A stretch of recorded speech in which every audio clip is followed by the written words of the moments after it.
Mitos y leyendas. El galeón español hundido.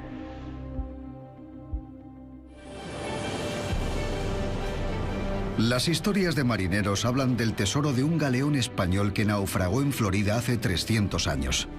El galeón con más riquezas que jamás zarpó hacia España. La legendaria riqueza del Nuestra Señora de Atocha ha alimentado las fantasías de los cazatesoros. Hay tantos tesoros en el Atocha que es increíble. Generaciones de aventureros conspiraron y soñaron con descubrir sus riquezas. Mucha gente pensaba que a mi padre se le iba a la cabeza, que vivía en un mundo de fantasía. Pero Mel Fisher se propuso encontrar el naufragio. Diversión, romance y aventuras. El tesoro hundido llegó a obsesionarle. Se te mete dentro y no puedes parar. Puso todo su empeño en hallar el tesoro valorado en millones de oro, plata y esmeraldas. Mi padre nos decía cada día, hoy es el día que encontraremos el tesoro. Mira eso, Dios mío. Esta es la verdadera historia de la extraordinaria aventura de Mel Fisher en busca del tesoro perdido del galeón español.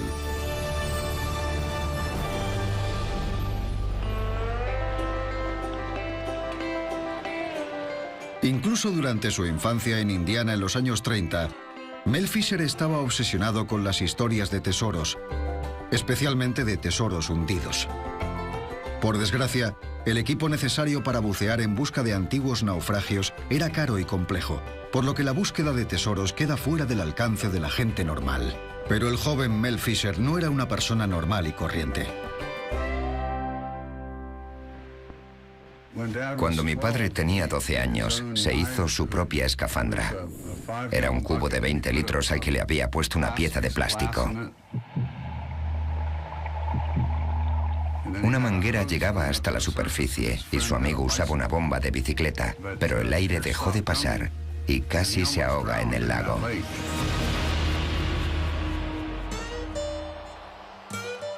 A pesar de soñar con tesoros, a principios de los años 50, Mel Fisher se ganaba la vida como criador de pollos, cuando la tecnología le cambió la vida. Mel se enteró de una revolución en el mundo del buceo. La invención de un aparato autosuficiente que permitía respirar bajo el agua, el equipo de buceo.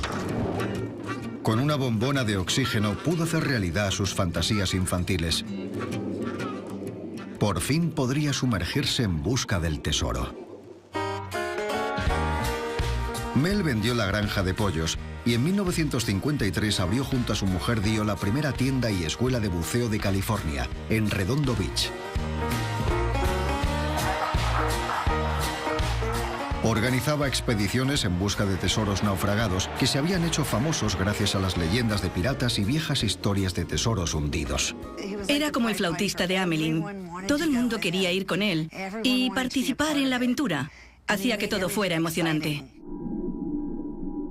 A Mel no le faltaron clientes ansiosos por saborear la emoción de la caza del tesoro que fácilmente se vuelve una obsesión.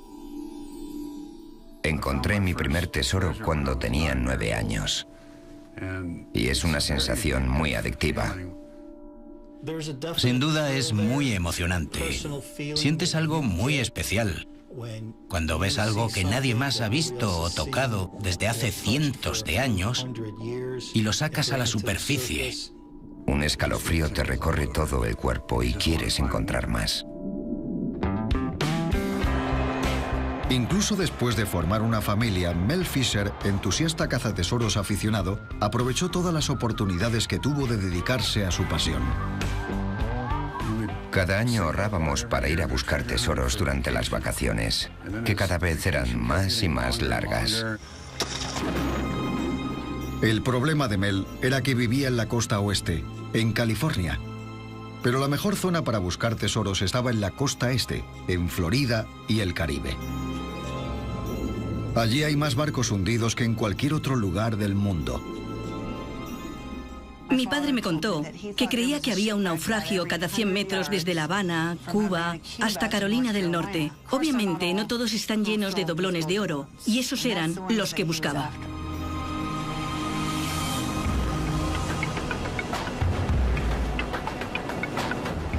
El motivo por el cual hay tantos naufragios en la costa este se debe a las fuerzas de la geografía y el clima. Desde el siglo XV los españoles gobernaron Centroamérica y Sudamérica. Enormes flotas de galeones españoles cargados con toneladas de oro, plata y joyas zarparon desde Cuba con rumbo a España cada año durante siglos.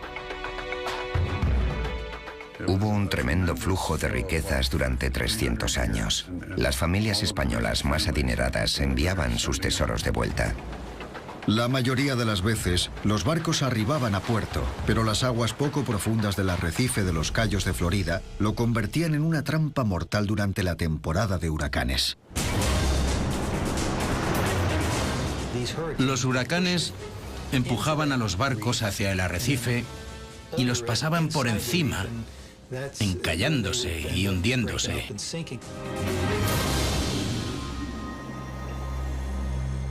A lo largo de los siglos, se han recuperado valiosos tesoros en barcos hallados en el fondo del mar. En ocasiones, el propio mar da pistas sobre la localización de una fortuna.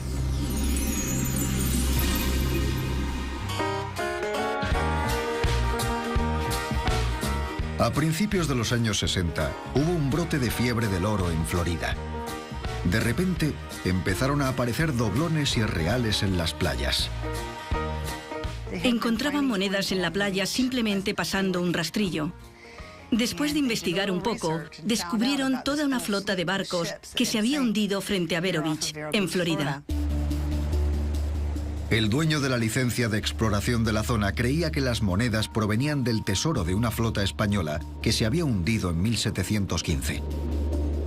Por aquel entonces, la reputación de Mel como cazatesoros había aumentado y le ofrecieron la mitad del tesoro si era capaz de encontrarlo. Para Mel fue un sueño hecho realidad. Era su oportunidad de dedicarse exclusivamente a la caza de tesoros como profesional. Pero significaba mudarse con su mujer y sus 4 hijos a más de 4.000 kilómetros, desde California a Florida. Era muy arriesgado. Podía no encontrar nada y perderlo todo.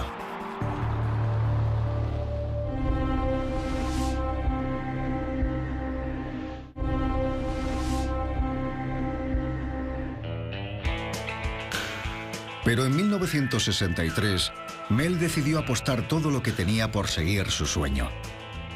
Se dio a sí mismo un año para hacerse rico. Decidieron venderlo todo e ir a trabajar durante un año. Convencieron a Fay Fields y otras 4 personas para que trabajaran gratis para ellos durante todo un año.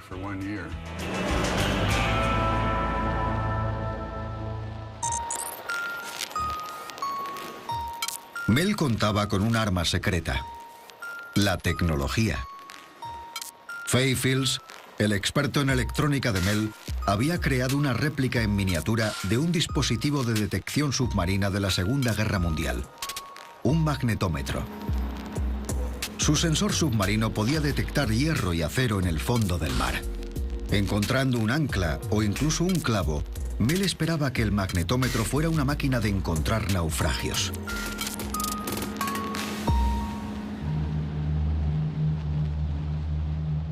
Pero los primeros meses que Mel pasó en Florida buscando la flota española hundida en 1715 fueron una decepción. Tenía un grave problema. El magnetómetro funcionaba y encontraba señales de hierro, pero cuando los buzos se sumergían para investigar, el agua era tan turbia que no podían ver a un palmo de su cara y mucho menos buscar un tesoro. Mi padre tenía muy buenas cualidades y era todo un ingeniero. Siempre encontraba la forma de resolver un problema. Si Mel no era capaz de resolver este problema, su nueva vida como cazatesoros profesional habría acabado antes incluso de empezar. Así que se puso manos a la obra para encontrar una manera de que sus buzos pudieran ver. Mi padre se dio cuenta de que en la superficie el agua era más limpia y quería llevarla desde la superficie hasta el fondo. Si era capaz de dar con la forma de llevar el agua limpia hasta el fondo, sería más fácil que los buzos pudieran ver el tesoro. Mel diseñó unos gigantescos tubos de acero que unió a la parte trasera del barco para redirigir el agua limpia que impulsaba la hélice del barco hacia el fondo del mar.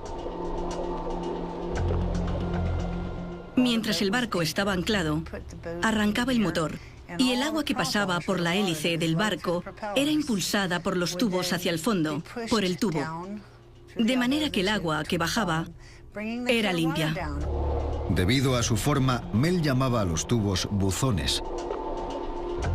Ningún otro cazatesoros había intentado hacer algo parecido.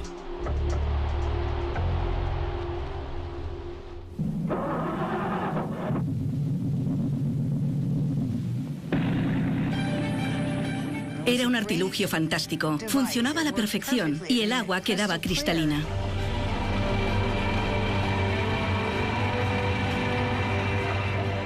Mel había resuelto el problema de la visibilidad. Ahora los buzos podían ver para investigar los lugares que las lecturas del magnetómetro indicaban, buscando pistas de dónde se habían hundido los barcos. Y por accidente, el buzón de Mel resolvió otro problema que ni siquiera sabía que tenía. Tenía un positivo efecto secundario. Abría un agujero en la arena muy rápido. El agua propulsada por los buzones gigantes de Mel había abierto un agujero de 2 metros de profundidad en la arena del fondo del mar. Acabamos haciendo en un día algo en lo que antes tardábamos un mes.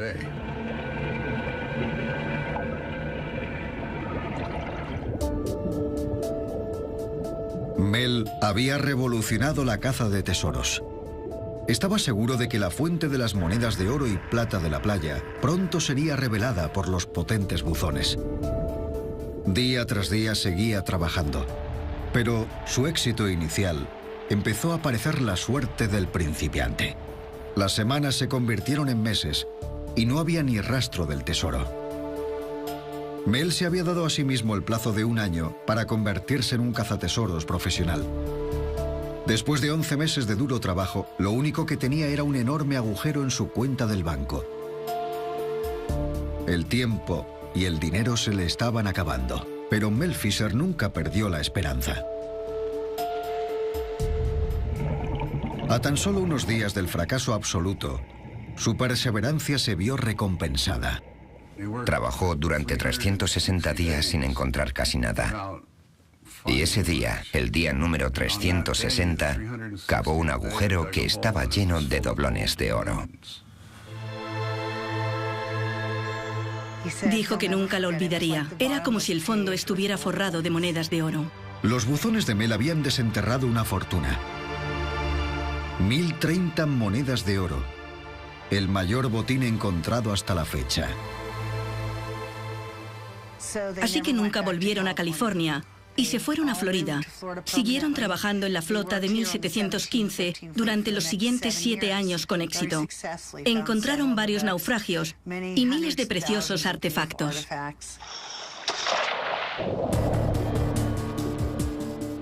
Mel Fisher estaba viviendo su sueño. Era un cazatesoros profesional, pero se fijó una meta todavía más elevada.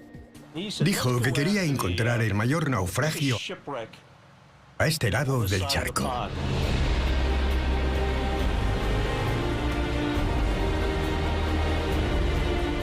Mel Fisher tenía el dinero y la experiencia necesarios para embarcarse en una misión que consumiría el resto de su vida, la búsqueda del mayor tesoro hundido.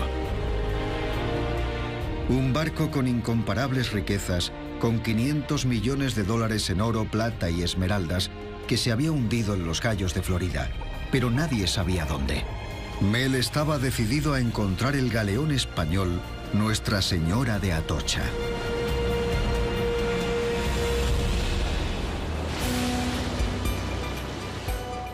El mayor problema de Mel era decidir por dónde empezar a buscar. Nuestra Señora de Atocha formaba parte de la flota de 8 barcos que en 1622 se hundió en los Cayos de Florida. Pero los Cayos son una cadena de miles de pequeñas islas que se extienden a lo largo de 350 kilómetros de océano. Mel se enfrentaba a una tarea imposible, pero los españoles habían dejado una pista hacía 300 años.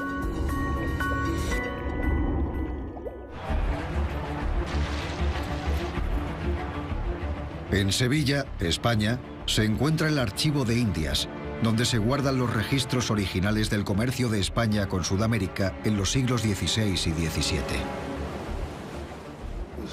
Los españoles estaban obsesionados con dejar escrito todo lo que pudieran. Mel se hizo con una copia de un documento de 1620, según el cual el Atocha se había hundido en el último cayo de las Matecumbes. Para Mel, esto supuso un gran avance. Había 3 islas en los Cayos Altos, alta, media y baja, así que ahí empezó a buscar en 1968. Mel se centró en las Matecumbes usando su magnetómetro y sus buzones. Su equipo de buzos registró la zona. Siempre había mapas en la mesa del comedor. Sus buzos se sentaban alrededor, señalando los mapas y elaboraban teorías sobre desde qué dirección habrían llegado los barcos, qué habría pasado si la tormenta se hubiera acercado desde una u otra dirección. Tenían miles de teorías. Durante 3 años lo probaron todo, pero no encontraron nada. Ni rastro del Nuestra Señora de Atocha o el resto de barcos de la flota que naufragó en 1622. Ni una moneda, ni siquiera un clavo. La caza de tesoros es un negocio caro y el dinero de Mel del botín de monedas casi se había acabado persiguiendo su sueño de encontrar el Atocha. Incluso al optimista de Mel Fisher le costaba creer que el barco hundido estuviera ahí. Puede que hubiera sido una locura intentarlo. Entonces, un encuentro fortuito provocó un gran avance, cuando Mel conoció a Eugene Lyon, un historiador de Florida, un domingo en misa. No se creía la suerte que había tenido. Eugene iba a ir a Sevilla a estudiar unos documentos en el Archivo de Indias para su tesis doctoral. Me pidió que, por favor, buscara algo sobre el Atocha, porque llevaba tras ese barco mucho tiempo. Y yo le dije que lo haría. Siempre optimista, Mel esperaba que entre los 50 millones de páginas de documentos burocráticos españoles deterioradas por el tiempo, pudiera encontrar una pista sobre el Atocha. Y sorprendentemente, así fue. Allí encontré un pequeño manuscrito atado con un lazo rosa que hacía referencia al rescate de Santa Margarita.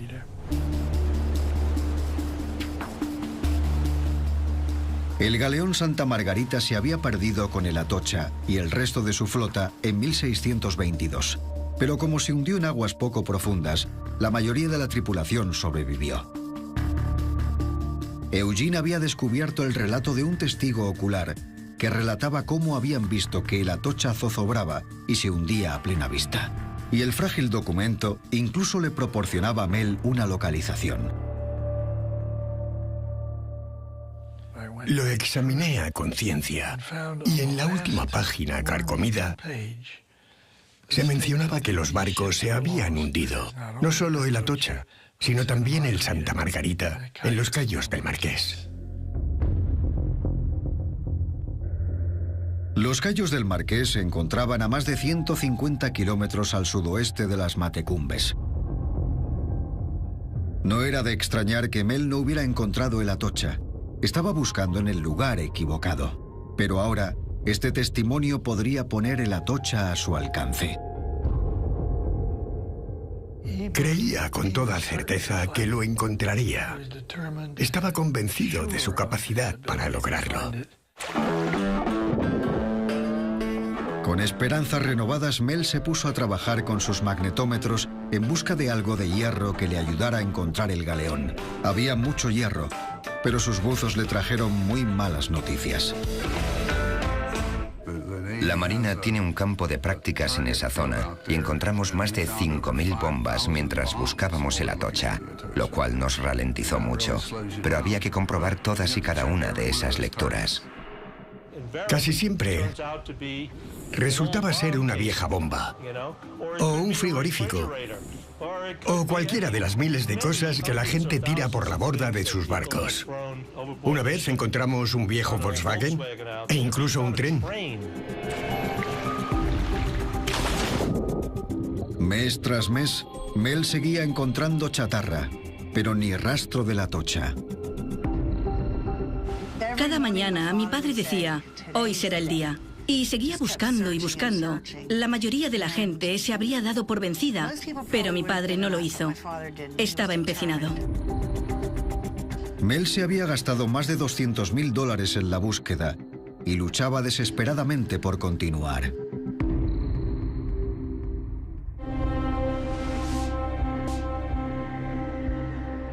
Era muy duro. En muchas ocasiones nos quedamos sin dinero. Había combustible, pero no dinero para comida. El combustible era más importante.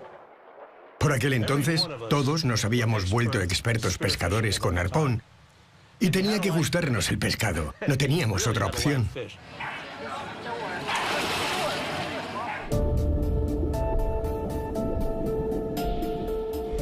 Si se acababa el dinero para el combustible de los barcos, la búsqueda de Mel llegaría a su fin.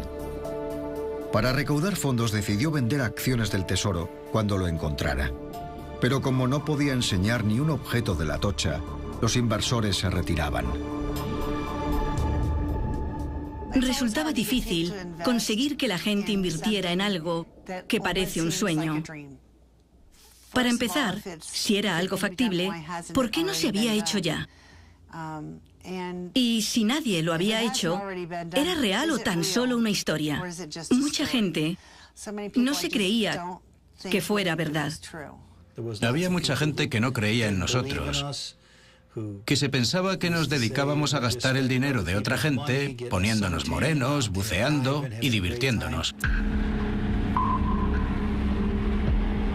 Durante el verano de 1971, Mel Fisher remolcó sus magnetómetros por más de 280.000 kilómetros de fondo marino. Para conseguir inversores, necesitaba pruebas tangibles de que el tesoro de la Atocha era algo más que una mera fantasía. Y de repente, un buzo la encontró. El buzo salió y se puso a gritar, diciendo que había encontrado una enorme ancla incrustada en el fondo. La emoción del buzo le indicó a Mel que podría tratarse justo de lo que necesitaba. ¿Pero sería el ancla de la Atocha?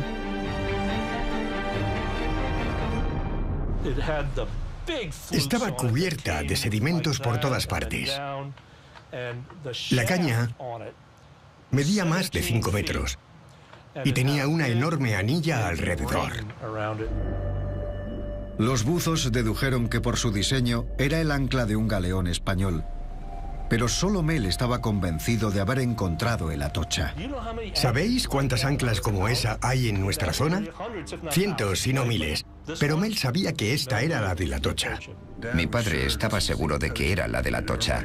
Los demás pensaban que no había forma de estar seguro de que fuera la de la Atocha, pero él estaba convencido. Mel es, de lejos, la persona más optimista del mundo. Pero las promesas de Mel no consiguieron las inversiones que necesitaba. Se sumergió en busca de más pruebas. Junto al ancla había unos bultitos negros que resultaron ser monedas de plata incrustadas. Cuando Mel encontró una moneda, se la pasó a su mujer, que la raspó con el dedo y dijo que era española. Tenía grabada la imagen de Felipe IV.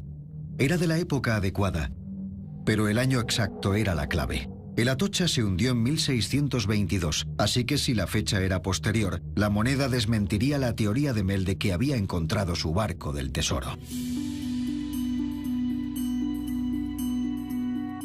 Mel dijo que si encontraban cualquier moneda posterior a 1622, la tiraran. Las monedas databan de entre 1616 y 1621. Este hallazgo mantuvo con vida el sueño de Mel. El ancla podría haber sido de la Atocha. A la mañana siguiente, Mel había empezado a usar los buzones para apartar la arena de alrededor del ancla, cuando un buzo vio algo brillante. Cuando apartó la arena con la mano, encontró una cadena de oro. La sacó y se la enseñó a todos los del barco, que se pusieron como locos. Mel estaba salvado. No podía demostrar que había encontrado el Atocha, pero sin duda, la cadena de oro era un tesoro. Con la cadena de oro y las monedas de plata como prueba, inversores en potencia empezaron a creer por fin que Mel Fisher podría haber encontrado el rastro de 500 millones de dólares en oro, plata y joyas. Mel recaudó el dinero suficiente para continuar la búsqueda, pero cualquiera que esperara unas ganancias inmediatas quedaría decepcionado. Era como si el Atocha jugara con nosotros. Encontrábamos algo y pensábamos que estaba ahí. Cuando encontramos el ancla, creímos que estaría cerca y cavamos alrededor, pensando que encontraríamos algo más, pero no fue así. Al examinar lo que le ocurrió al Atocha durante el huracán de 1622, Mel esperaba encontrar pistas que le guiaran hacia las riquezas de su interior. Con los mástiles rotos y el timón aplastado, el viento y las olas habrían empujado al galeón hacia el arrecife. Quedó a la deriva, a merced del mar, que habría hecho con él lo que quisiera. La última esperanza de las 265 personas que iban a bordo era asegurar la posición del Atocha con una de las enormes anclas del galeón y clavarla en el fondo del mar. Habrían intentado fondear el barco con el ancla, dejándola sujeta en el fondo y confiando en que la cuerda aguantara.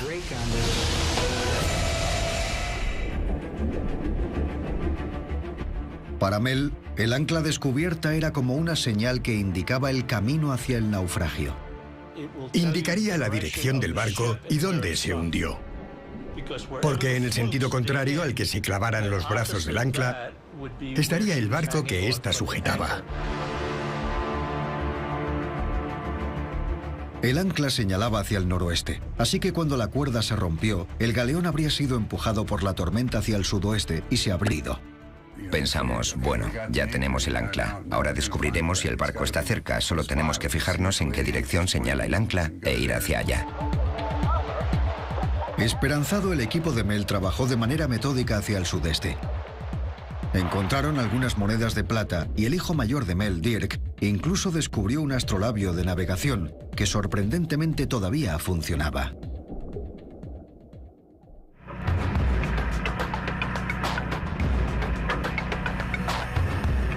Semana tras semana, los buzones excavaban un hoyo tras otro en la blanda arena. Pero el legendario tesoro seguía sin aparecer. Tan solo encontraban prometedoras pistas.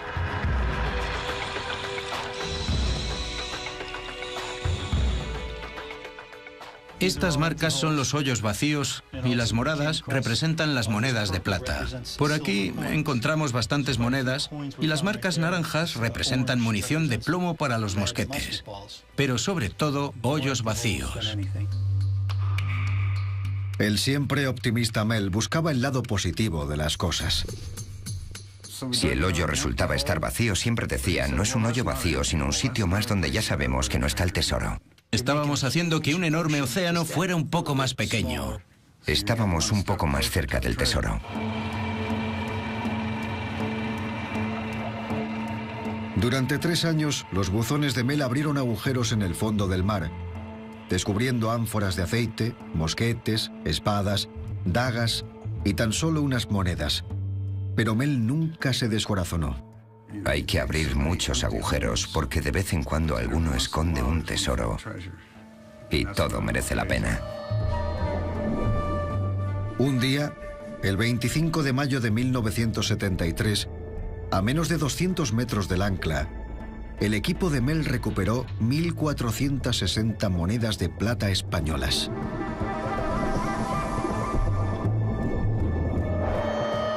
Había tantas que llamaron a ese lugar el Banco de España.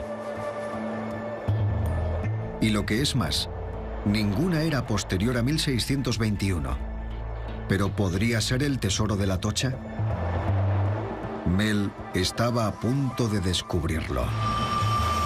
En julio de 1973, el historiador Eugene Lyon recibió una llamada de la oficina de Mel.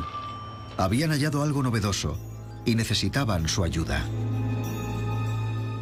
Encontramos 3 barras de plata del tamaño de una barra de pan y cada una pesaba como 35 kilos. El valor de los 3 lingotes de plata rondaría a los $100.000. Pero para Mel era mucho mayor.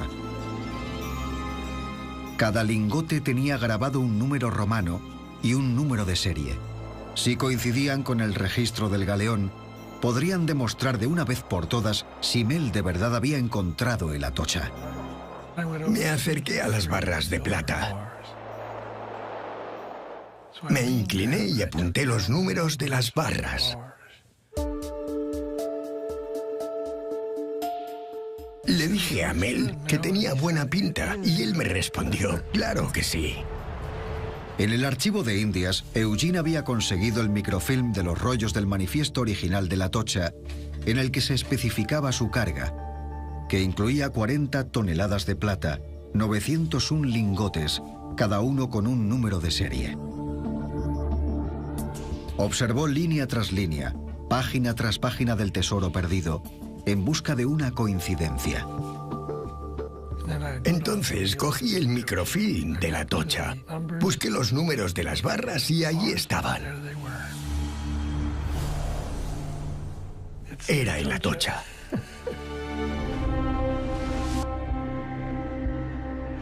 Mel había triunfado, convencido a los escépticos y silenciado a sus detractores. A partir de ese momento supimos que sin duda se trataba de la Atocha. Sin duda.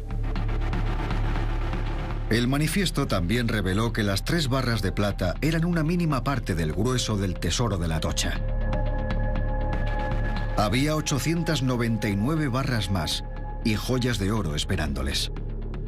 De lo que Mel no se dio cuenta fue de que el tesoro del galeón estaba esparcido y enterrado a lo largo de kilómetros en el fondo del mar. Mel sabía, gracias a los documentos originales, que a bordo, por encima de las barras de plata, se encontraban 22 de los preciados cañones de bronce. Los cañones de bronce tenían un alcance y una precisión mayores a la mayoría de cañones de aquella época. Así que eran muy caros y no los tenían todos los barcos, solo los más valiosos. Pero en todos los años que llevaba buscando tesoros, Mel nunca había encontrado ninguno. Recuerdo que me contó que habría comprobado probablemente 1000 historias sobre cañones de bronce y estaba empezando a cuestionarse su existencia, porque todos los que encontró resultaron ser de hierro. Mel ofreció una recompensa de $10.000 para el buzo que encontrara un cañón de bronce de la Atocha. Año tras año, Mel siguió abriendo agujeros con los buzones hacia el sur, siguiendo el rastro de los restos de la Atocha. Kilómetro tras kilómetro de agujeros vacíos, sin encontrar ningún cañón o el ansiado tesoro.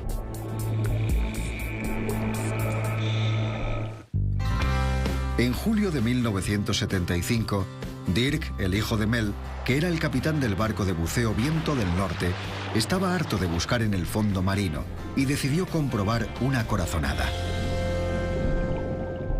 A Dirk se le ocurrió que si trazaba una línea desde el ancla al Banco de España y la seguía por el mar, debería ser capaz de encontrar el naufragio principal de la Atocha. Así que decidió saltarse el espacio intermedio y alejarse más. El buzo y cámara submarino Pat Klein estaba a bordo del Viento del Norte junto a Dirk. Se puso la máscara, las aletas y se sumergió. De repente oímos un grito. Lo primero que se nos ocurrió a todos fue que había tiburones y le habían atacado. Pero cuando nos fijamos bien, vimos que nos estaba haciendo señas como aquí, aquí, y tenía en la cara la mayor sonrisa que había visto jamás.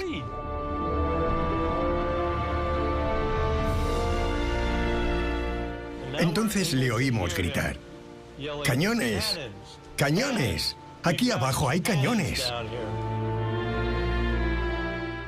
Y cuando bajamos, encontramos 5 preciosos cañones de bronce que estaban apilados uno encima del otro. Mi padre estaba en el séptimo cielo. Por fin habíamos encontrado cañones de bronce. Mel creía que estaba a un paso del mayor tesoro jamás encontrado. Estábamos seguros de haber llegado al final. Encontramos los cañones y al día siguiente sería el resto. Pero cuando Mel y su equipo todavía celebraban el triunfo de Dirk, se produjo el desastre. Y los Fisher sufrieron su propio naufragio. El viento del norte se hundió durante la noche. Dirk, su mujer Angel y el buzo Rick Gage se ahogaron. Mel había pagado caro sus sueños de tesoros. Después de la tragedia, Mel y su familia dejaron de buscar el tesoro hundido y se plantearon si debían continuar o no. Dirk había dado con una gran pista al encontrar los cañones de bronce. Había señalado en la dirección correcta para buscar el resto del naufragio. Era el trabajo de toda su vida, así que claro que debíamos seguir. Pasaron 2 meses antes de que Mel estuviera listo para retomar la búsqueda de las riquezas de la Atocha, en memoria de Dirk. Estábamos más motivados que nunca. Teníamos que encontrarlo por Dirk. Mel levantó los cañones de bronce, esperando encontrar debajo las 900 barras de plata. O puede que cerca, pero no había ni rastro de ellas. Pasaron los años y Mel seguía buscando el naufragio principal, pero durante ese tiempo el Atocha no dejó de burlarse de él, dejando a su alcance preciosos objetos. Encontramos 27 piezas de un precioso cinturón de oro con joyas engarzadas a 250 metros de distancia a lo largo de una semana. Era como una especie de juego. Nos decía, estoy aquí, venid a por mí. El Atocha siguió burlándose de Mel durante 8 años más, mientras cada nuevo rastro se iba desvaneciendo, hasta que vieron un rayo de esperanza. En 1983, Kane, el hijo de Mel, y el buzo Andy Matrocchi encontraron un largo rastro de objetos que habían caído desde la Atocha mientras el huracán lo iba destrozando. Un día encontramos una gran pieza de hierro, así que la marqué en el mapa y tracé una línea desde los cañones y empezamos a seguirla. Era nuestra línea. El nuevo rastro avanzaba y se bifurcaba de la línea establecida. Encontramos el aro de un barril con un par de monedas incrustadas, unas balas de cañón y de pronto lingotes de cobre. Andy y Greg, otro buzo, trabajaron en el nuevo rastro durante 2 años y medio. ¿Podría encontrarse la Atocha al final?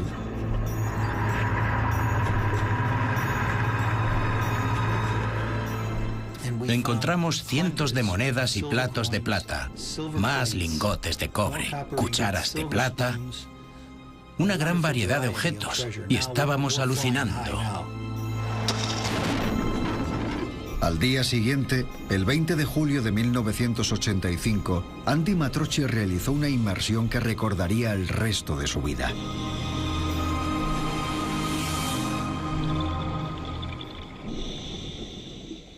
Lo único que veía eran ondas en la arena.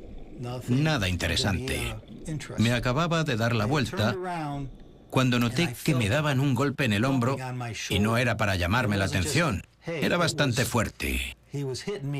Cuando me giré vi a Greg y la cara que tenía. Los ojos le estaban saliendo de las órbitas y pensé, sé que has visto algo. Enséñamelo.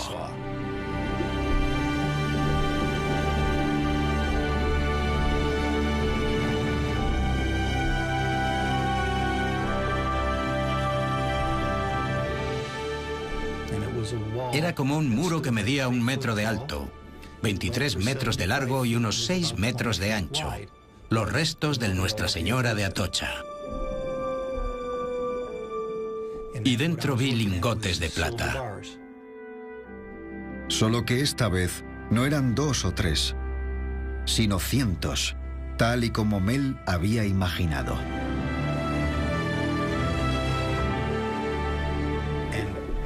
Así que me acerqué, agarré una, cogí la primera barra de plata y la alcé hasta mis rodillas para ver cuánto pesaba. Fue como cuando te pellizcas para comprobar que no estás soñando. Lo único que quería era subir a la superficie y contarle al mundo lo que acabábamos de encontrar.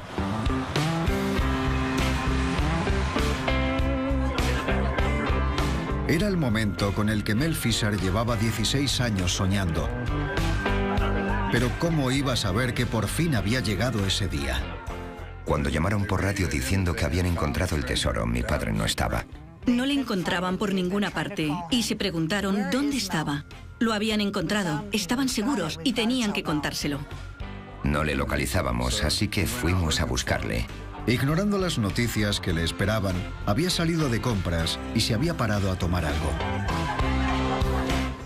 Al final llamamos a la emisora de radio para que dijera: Mel, han encontrado el tesoro, ve a la oficina ahora mismo.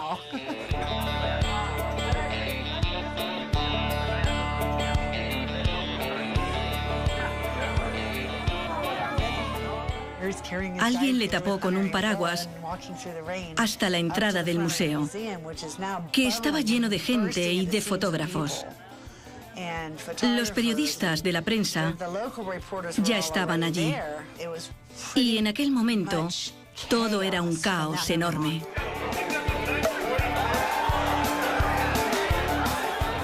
Se tiró una semana con la sonrisa en la cara. No se le borraba. Ahí estábamos, en julio, el 20 de julio para ser más exactos, justo 10 años después de la muerte de mi hermano. Y Kane llamó por radio y le dijo a mi padre que dejara las cartas, que lo había encontrado. Todo el mundo quería felicitarnos y darnos un abrazo. Todos querían parte del tesoro. Nos preguntaban si regalábamos monedas de oro. Apareció gente que afirmaban ser parientes nuestros y que no había visto en la vida.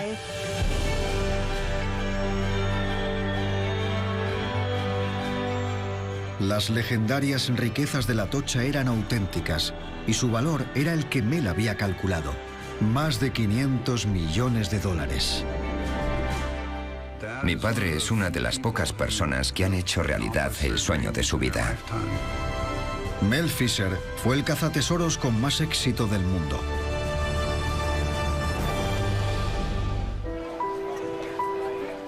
Mel Fisher cumplió sus sueños. Su búsqueda acabó en triunfo y pudo disfrutar de su buena fortuna. Murió en 1998 rodeado por su familia. Nunca dejó de trabajar en el Atocha, ya que creía que todavía quedaba la mitad del tesoro por descubrir. Su familia sigue buscándolo hasta el día de hoy.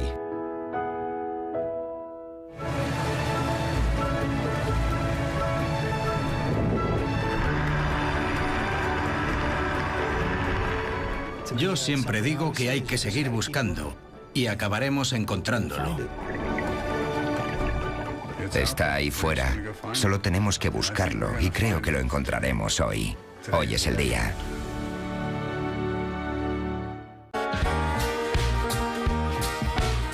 A principios de los años 60 hubo un brote de fiebre del oro en Florida. De repente empezaron a aparecer doblones irreales en las playas. Encontraban monedas en la playa simplemente pasando un rastrillo. Después de investigar un poco, descubrieron toda una flota de barcos que se había hundido frente a Vero Beach, en Florida. El dueño de la licencia de exploración de la zona creía que las monedas provenían del tesoro de una flota española que se había hundido en 1715. Por aquel entonces, la reputación de Mel como cazatesoros había aumentado y le ofrecieron la mitad del tesoro si era capaz de encontrarlo. Para Mel fue un sueño hecho realidad. Era su oportunidad de dedicarse exclusivamente a la caza de tesoros como profesional. Pero significaba mudarse con su mujer y sus 4 hijos a más de 4.000 kilómetros, desde California a Florida. Era muy arriesgado. Podía no encontrar nada y perderlo todo.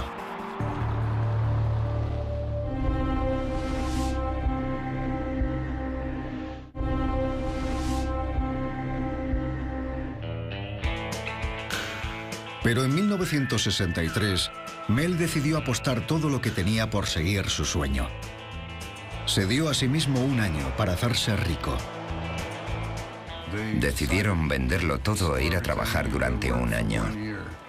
Convencieron a Fay Fields y otras 4 personas para que trabajaran gratis para ellos durante todo un año.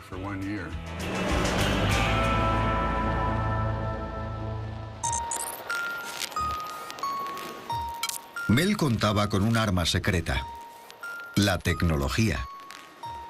Fay Fields, el experto en electrónica de Mel, había creado una réplica en miniatura de un dispositivo de detección submarina de la Segunda Guerra Mundial: un magnetómetro. Mel Fisher, entusiasta cazatesoros aficionado, aprovechó todas las oportunidades que tuvo de dedicarse a su pasión. Cada año ahorrábamos para ir a buscar tesoros durante las vacaciones, que cada vez eran más y más largas. El problema de Mel era que vivía en la costa oeste, en California. Pero la mejor zona para buscar tesoros estaba en la costa este, en Florida y el Caribe. Allí hay más barcos hundidos que en cualquier otro lugar del mundo. Mi padre me contó que creía que había un naufragio cada 100 metros desde La Habana, Cuba, hasta Carolina del Norte. Obviamente no todos están llenos de doblones de oro, y esos eran los que buscaba.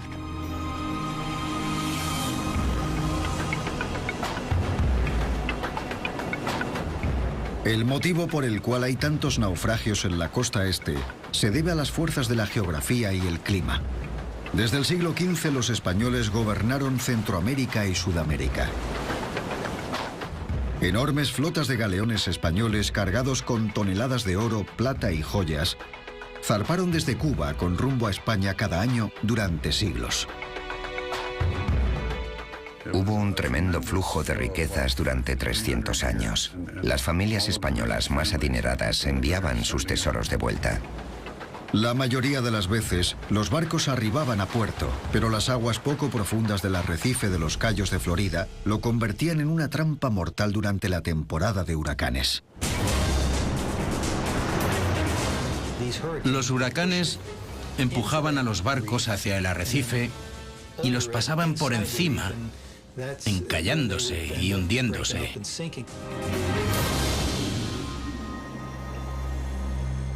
A lo largo de los siglos, se han recuperado valiosos tesoros en barcos hallados en el fondo del mar. En ocasiones, el propio mar da pistas sobre la localización de una fortuna. Cuando mi padre tenía 12 años, se hizo su propia escafandra. Era un cubo de 20 litros al que le había puesto una pieza de plástico. Una manguera llegaba hasta la superficie y su amigo usaba una bomba de bicicleta, pero el aire dejó de pasar y casi se ahoga en el lago.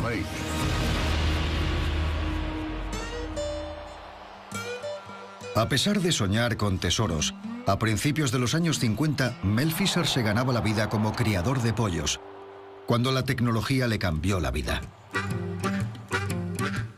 Mel se enteró de una revolución en el mundo del buceo: la invención de un aparato autosuficiente que permitía respirar bajo el agua, el equipo de buceo. Con una bombona de oxígeno pudo hacer realidad sus fantasías infantiles. Por fin podría sumergirse en busca del tesoro.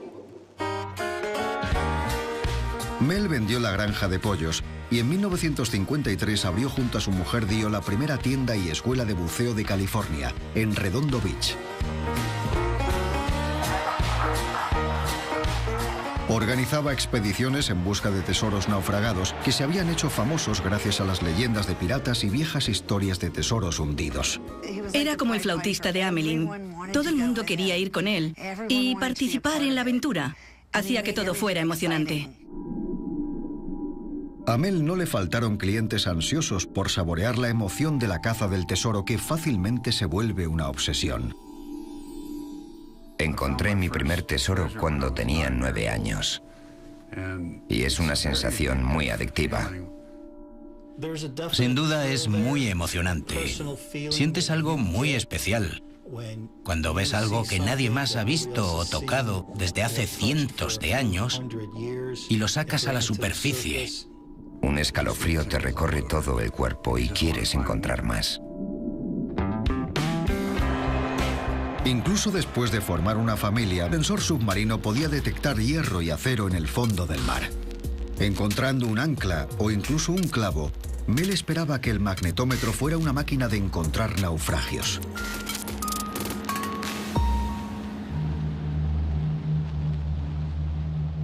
Pero los primeros meses que Mel pasó en Florida buscando la flota española hundida en 1715 fueron una decepción. Tenía un grave problema. El magnetómetro funcionaba y encontraba señales de hierro, pero cuando los buzos se sumergían para investigar, el agua era tan turbia que no podían ver a un palmo de su cara, y mucho menos buscar un tesoro. Mi padre tenía muy buenas cualidades y era todo un ingeniero. Siempre encontraba la forma de resolver un problema. Si Mel no era capaz de resolver este problema, su nueva vida como cazatesoros profesional habría acabado antes incluso de empezar. Así que se puso manos a la obra para encontrar una manera de que sus buzos pudieran ver. Mi padre se dio cuenta de que en la superficie el agua era más limpia y quería llevarla desde la superficie hasta el fondo. Si era capaz de dar con la forma de llevar el agua limpia hasta el fondo, sería más fácil que los buzos pudieran ver el tesoro. Mel diseñó unos gigantescos tubos de acero que unió la parte trasera del barco para redirigir el agua limpia que impulsaba la hélice del barco hacia el fondo del mar. Mientras el barco estaba anclado, arrancaba el motor y el agua que pasaba por la hélice del barco era impulsada por los tubos hacia el fondo, por el tubo, de manera que el agua que bajaba era limpia. Debido a su forma, Mel llamaba a los tubos buzones. Ningún otro cazatesoros había intentado hacer algo parecido.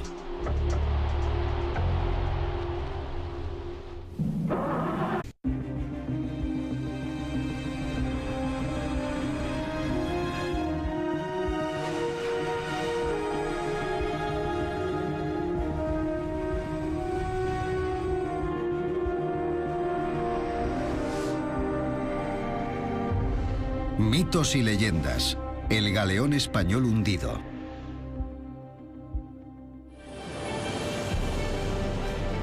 Las historias de marineros hablan del tesoro de un galeón español que naufragó en Florida hace 300 años. El galeón con más riquezas que jamás zarpó hacia España. La legendaria riqueza del Nuestra Señora de Atocha ha alimentado las fantasías de los cazatesoros. Hay tantos tesoros en el Atocha que es increíble. Generaciones de aventureros conspiraron y soñaron con descubrir sus riquezas. Mucha gente pensaba que a mi padre se le iba a la cabeza, que vivía en un mundo de fantasía. Pero Mel Fisher se propuso encontrar el naufragio. Diversión, romance y aventuras. El tesoro hundido llegó a obsesionarle. Se te mete dentro y no puedes parar. Puso todo su empeño en hallar el tesoro valorado en millones de oro, plata y esmeraldas. Mi padre nos decía cada día, hoy es el día que encontraremos el tesoro. Mira eso, Dios mío. Esta es la verdadera historia de la extraordinaria aventura de Mel Fisher en busca del tesoro perdido del galeón español.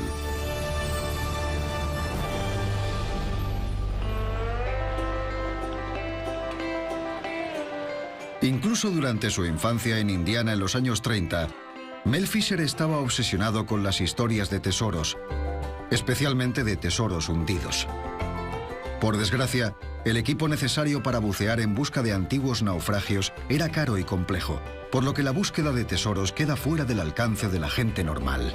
Pero el joven Mel Fisher no era una persona normal y corriente.